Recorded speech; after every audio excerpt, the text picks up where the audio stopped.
everyone, this is Nikki Rowland and today I have a layout to share for BrambleFox. I am using the April Fox box and specifically the Enjoyed This title.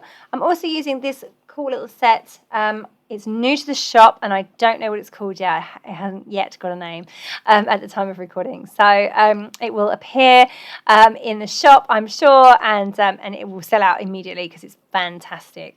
It has tabs and glasses and plus signs and cameras and photo corners and arrows. It has everything. It's really cool. So I'm using the title Enjoyed This from the April Fox box, and I'm using the True Colours collection by Simple Stories to make this layout with. I've already made one with the April Fox box and the same collection. It was just fabulous. So photos of me and my girlie out enjoying cocktails. I have a proper cocktail. She has a mocktail. So we got some photos of that. I'm really in love with the pink stripy paper.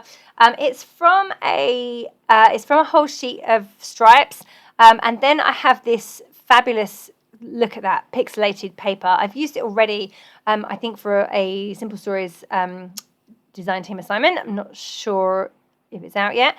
So I had the offcut of that piece and I wanted to use it because I just love that paper so much. I'm so in love with it.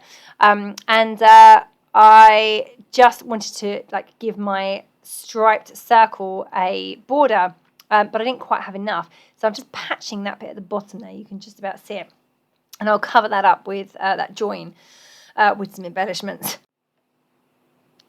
So to get a circle that big was a little tricky. I didn't have anything that would go that big, and I didn't, because it's not even just a 12 by 12 circle, it's much bigger than that. And I didn't have a compass that would go wide enough to draw that circle. So I went around my house looking for things I could draw around, and I came up with a dinner plate, but that was just 12 by 12 effectively, so that was no good. Then I found a clock, a giant clock on the wall. Is massive, and my husband was like, "What are you doing?" There I am, knees up on the kitchen counter work surface, hooking down the massive clock from the kitchen and taking it off to the craft room to draw around. So that's what I did. So I just looked for a household item that was a circle and drew around it in order to create that giant circle. So anyway, I just thought that you would like to know that. So that's how I cut around that. You can see I have my two photos that I've mounted onto contrasting paper. I wanted to go dark colour. So I used the black paper from the same collection. I've got two tags that I've got ribbon through. I'm using this older stencil. I don't know the number of it as I'm dictating this, but I will find out and I will list it. Yeah, I love how it turns out. It's really, really cool. So yeah, I've used that and the picked raspberry Distress Oxide, and I've created those two areas there, one over on the right hand side where I'm going to put some embellishments, and one on the left behind my photos, and it just looks so good, doesn't it? The bright pink against the white is fantastic. I do end up covering a lot of it up, but that's always the way with mixed media. I do think it kind of comes into its own when it's got bits on top of it. So my stenciling ends up being fairly subtle at the end of this, but the whole circle thing just went with the layout because I've got a giant circle and the stencil is a circle made of circles. So again, it all just kind of went, which is why I decided to opt for that on this layout.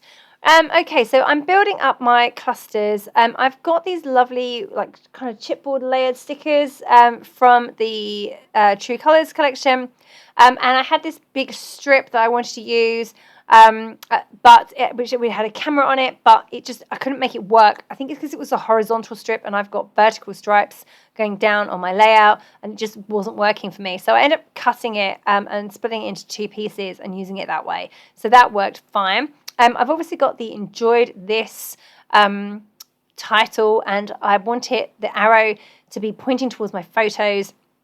So that's what I've got there.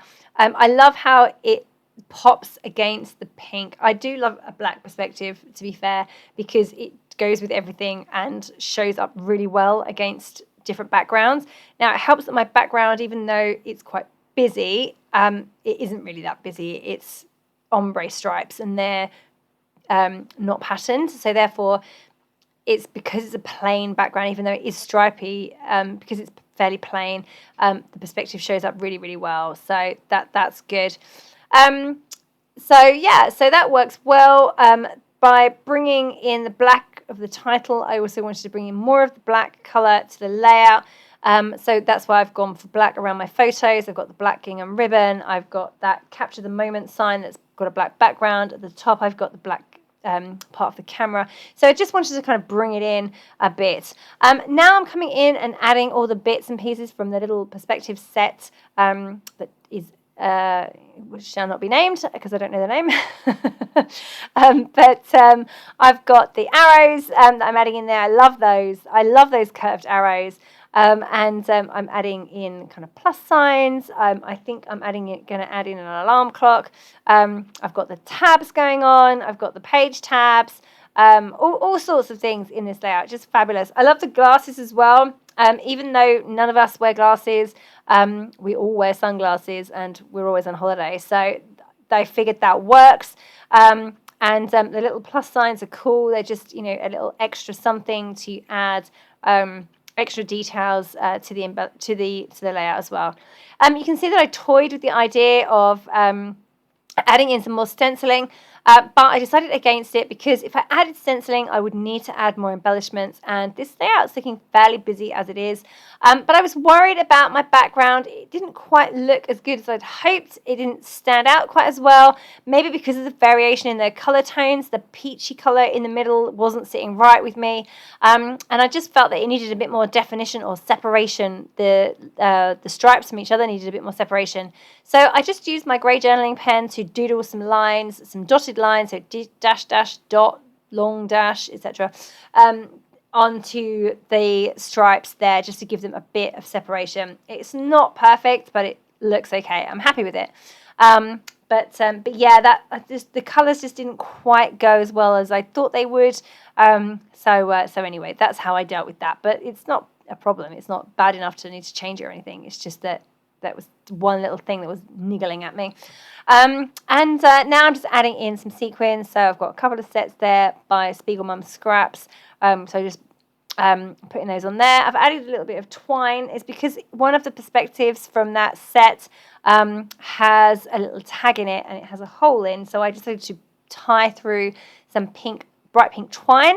And that's what's over on the left-hand side. And instead of tying it properly, I kind of just looped it round a few times and stuck it into position with some glossy accents.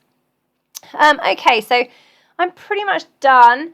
I just want to add in some cardstock stickers there, the little phrases. I always really enjoy adding word stickers from Simple Stories because they have great words and phrases. They must have a great designer who does those.